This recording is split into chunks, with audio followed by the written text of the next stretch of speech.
Feels like it's been a long time, man. Obviously, you had an injury and that sort of thing. So how does it feel now to be coming up on a title fight?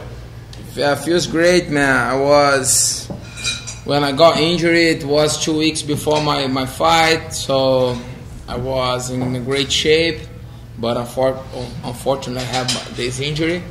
But now I'm 100%, hungry again, ready to go.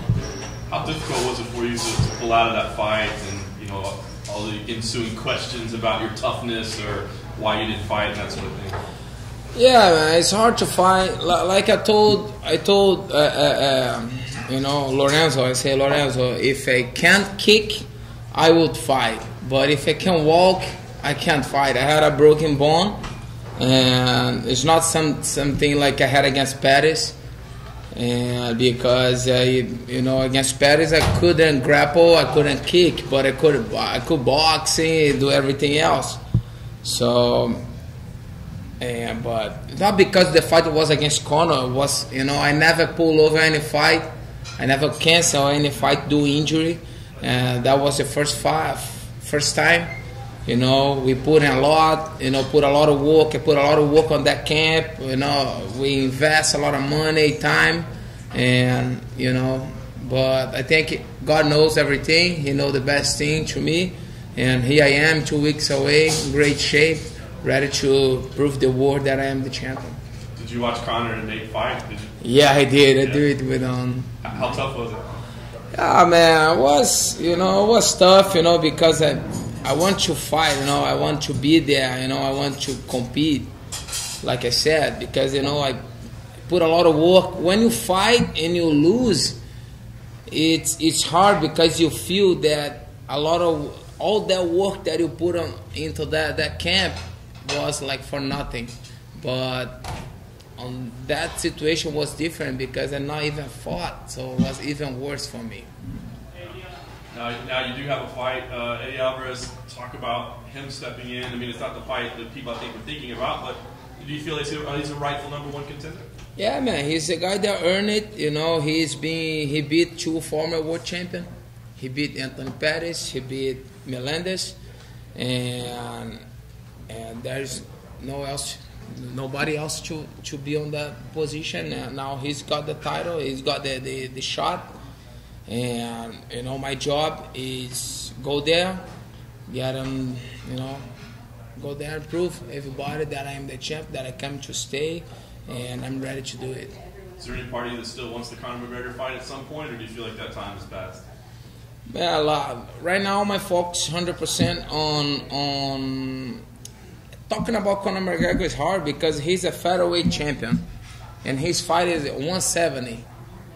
And, I can't make 45s, I need to take my leg out to make 45s. And he's the guy that, that wants 2 belts. He's the one that talk about it. He want to be 2 division champion. If he wants, and if UFC think he's earned it, and I will be there.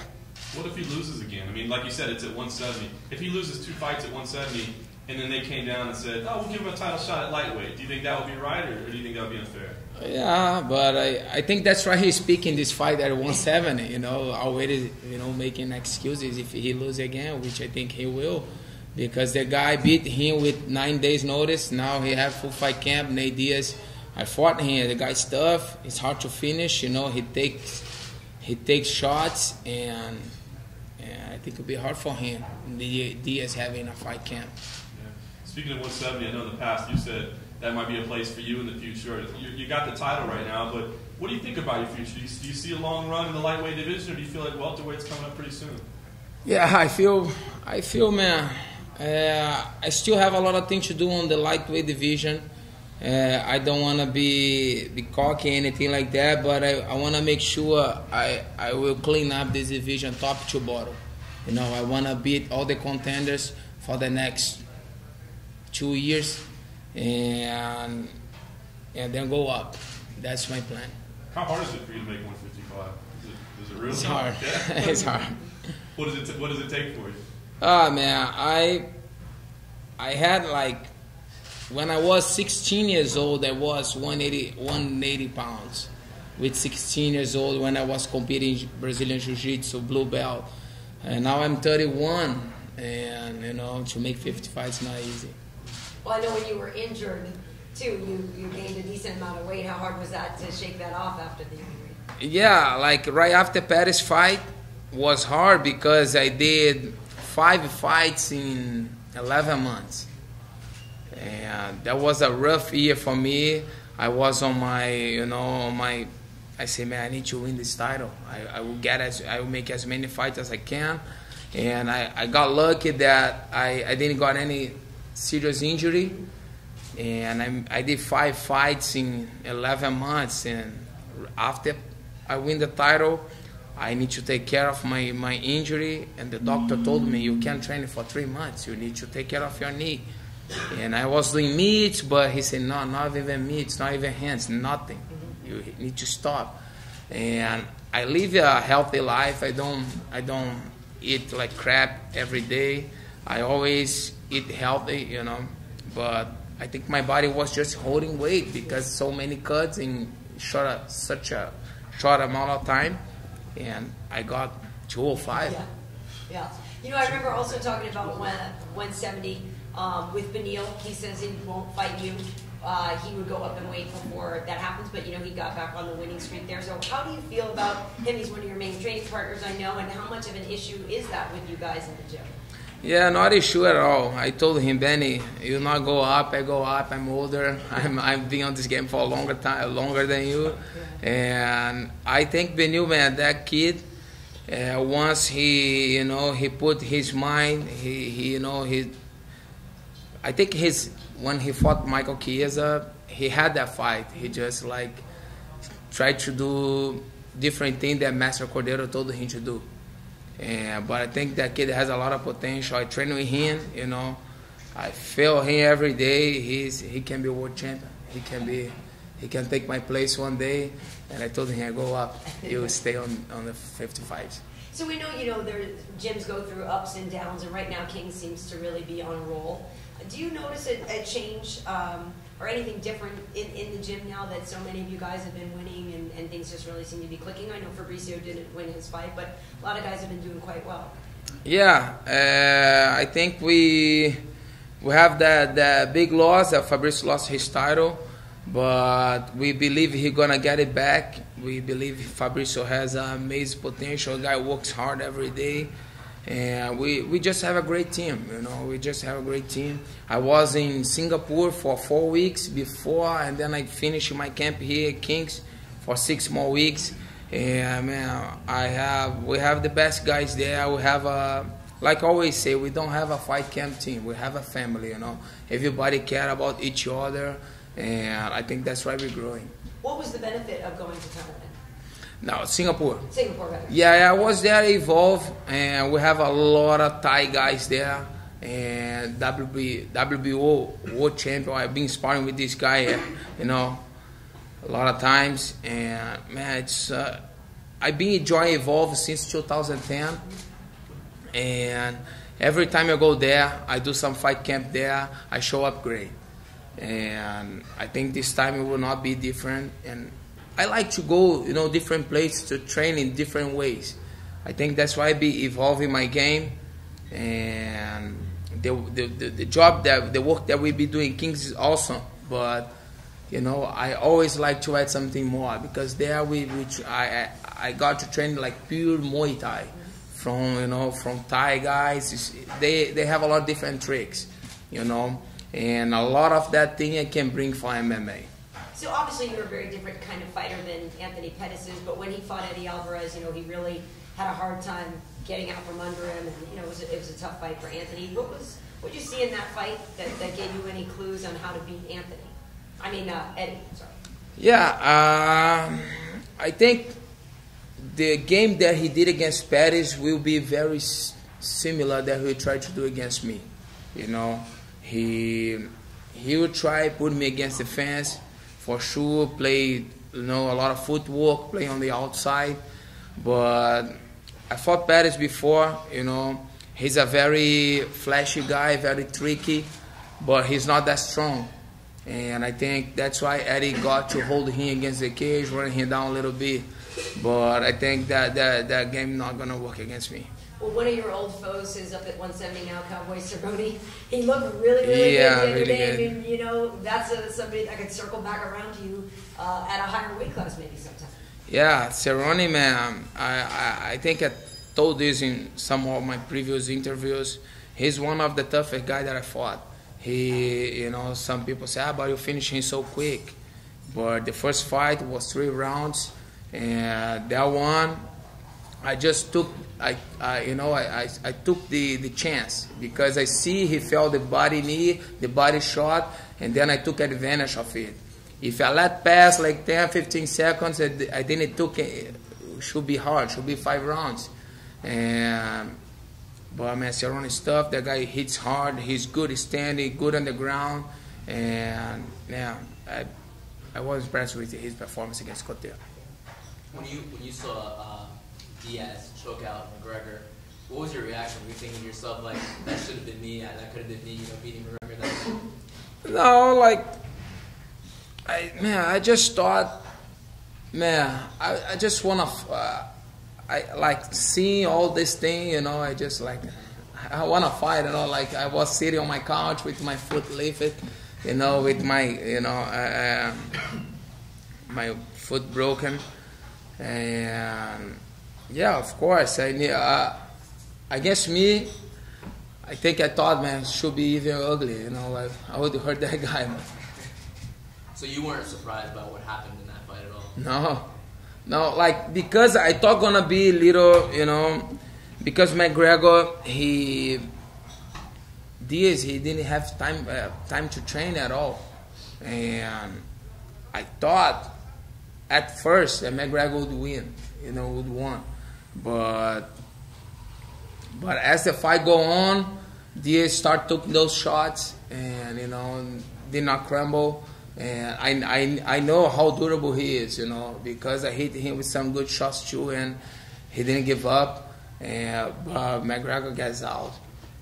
Was it even harder to pull out of that fight? Because not only was it a big chance to fight and defend the title, but also anyone who fights McGregor, big opportunity, big money fight. Did you lose a lot of money in pulling out of that fight as well?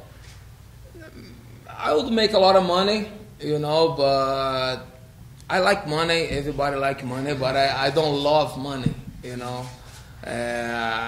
If I don't fight McGregor, I still have a good life, you know, coming from where I came. For me, I born naked with no teeth. Now I have everything, you know. And if this fight happen down the road, I will be there. If UFC think he deserves a lightweight shot, I will be there. But, you know, it's not something that, man, should, you know, make a good money. No, I think money comes and goes. What comes easy goes easy. And that would be easy money. But it's fine, man. If this fight that happened down the road, I will be there. And if not, I'm happy with what I'm making. And my intention is keep working hard and keep my title. You know, you talked about having 5 fights in 11 months, and you've been typically one of the more active fighters in the UFC, whether you're a champion or not. What did you do to just kind of keep your focus while your foot was lifted and you were injured and the doctor was telling you have to take consecutive months off? Like, what went through your head, and how did you basically keep the sanity? Yeah, man. Even with my foot broke, I was able to keep in shape. I didn't gain much weight.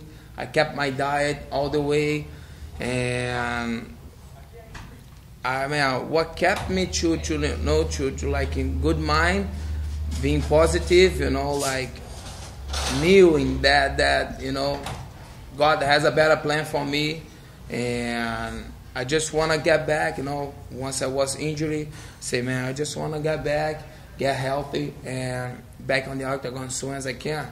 Because I did the whole fight camp, and 2 weeks before, you know, it would be I fought in December against Cerrone, and March again, I was supposed to be fighting again March against McGregor, and I had plans to 2016 do maybe 3 fights at least, but I think that's not gonna happen anymore because July will be my first fight, and I probably do one more this year. But man, basically what went to my head is, you know, keep in good shape, keep in good spirit, and get healthy as soon as I can and back training. And here I am, fighting 2 weeks. Happy for that. And, you know, obviously when the report came out that you were injured and, you know, you had the pictures of your leg being broken, McGregor obviously took the opportunity, as he always does, you know, to grab a mic and start talking about it, you know, saying that, you know, if it was him, he would have just taken Tylenol and went back to training. When you hear that kind of thing from him, what goes through your mind? How do you respond to that kind of thing? Yeah, man. It's hard to say because when you win this game, I don't deserve anything bad for any of my, you know. I am the kind of guy when I step on the octagon, I always do my prayers because I want to beat that guy without hurting him, you know. I can knock the guy out, but on the end of the day and on the end of the night, he go home, 100% health, no broken bones, and that's what I try to do. That's what that's what I ask for. I don't wanna send nobody to the hospital. I don't wanna broke nobody's bone, and he's been saying that. And say that I, you know, just take Tylenol, ibuprofen, whatever. He's on this game too, you know. Down the road, this can happen with him too.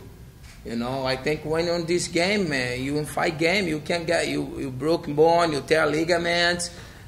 Everybody, there is nobody on the fight history that never got hurt before, and he's not got hurt yet, but he'll get hurt one day, and I think it would not be fun if I say something to him, but you know, but it is what it is, you know. I think he's just trying to get more publicity, trying to be a funny guy, but unfortunately, man, the day comes for everybody. Everybody one day is gonna get hurt, you know. Do you believe that, you know, Conor's style of promoting, you know, with the comments he said to you and all the various comments that he said all about his other opponents, do you think that's the best way to approach promoting a fight? No, I think, man, I think sometimes he crossed the line a little bit, and it's a good way for him, but I will never do something similar. But I think sometimes he kind of crossing the line. Along those same lines, what was it like for you? You guys did have that one big press conference. What was it like for you sitting up there with everything that he said? Because we kind of looked at you, and it didn't look like you were bothered much by it, but you did have to take over and over, insult after insult. What was it like for you sitting up there? Yeah, man, I was just there listening, he doing his show, you know, because all this press conference, it's Conor McGregor show. Everybody go there to listen what he's saying, you know, all of that, all that crap. And but only thing that was going on my mind was, man, I will listen what this guy is saying here now, you know. People making questions for me, he answered for me, you know. Actually, he was working for me, letting him promote the fight. I go there and do my job and smash this guy, but I was thinking that's the toughest part for me. But if it didn't get you at all, as you're saying, I mean, is that a skill that you have? Because other guys, it does seem to get to them, and it does fire them up, take them out of their game a little bit. Is that a skill that you have to be able to just say, whatever, I don't care? Yeah, man, I don't care, man. I think everything he does is trying to show off, to get more publicity, you know. But my job, I do with my fist, you know. Everything that I earned in my life was fighting. I'm not the kind of guy that talk crap to respect my opponent. I always respect. I think once that guy step on the octagon to fight against you, he deserves respect. And is what I think. And what he was saying, it's okay. I think I have that skill. Say, man, let this guy talk. And fight day, fight night, I will make him pay for everything. Did you talk to Jose after their fight? Or I don't know if you guys are friends, really. Yeah, I talked to him last press conference, and he was talking about fight Conor again, and like after Edgar, and I told him, I say, Aldo, I don't want to make you sad, man, but this fight not gonna happen. McGregor is not making 45s anymore, and he won. I think his plan is retired as a featherweight champion. Like he wants to say that nobody take his belt. UFC took my belt because I didn't fight. That's, I think, my opinion, that's his plan. He's not making 45s anymore. Rafael, when you fought Cowboy Cerrone, obviously you attacked the body. There was some comment made afterwards that apparently he likes to drink, so let's go after the body. When you're fighting Eddie, Eddie broke his orbital when he fought Gilbert, and obviously you broke Anthony's orbital. Has there been any sort of game plan or strategy to attack that part, knowing that there's a weakness in it? No, I not even know that. I just know that now. But you know, I think for this fight against Eddie, I have more weapons. You know, I feel that I have more weapons than him to win this fight. I have a solid stand-up game. I have a solid wrestling game. My jiu-jitsu is good. And I've been training Brazilian jiu-jitsu for over 20 years. And, man, I just feel that I am on my time now, you know. I think I work so hard to be on this position, to get where I am now. And I respect Eddie. He's a great opponent. He's a tough guy. But this belt will stay with me for a couple of years. And once again, at this point, you're the only Brazilian champion. How important is it for you to, at some point, defend your title in Brazil? And then, obviously, having seen what happened to Fabricio a few months ago, is that some sort of cautionary tale about so much pressure in front of hometown? Yeah, I think against Fabricio, man, with Fabricio, I think I fought in Brazil before. It's very hard to fight in Brazil, you know.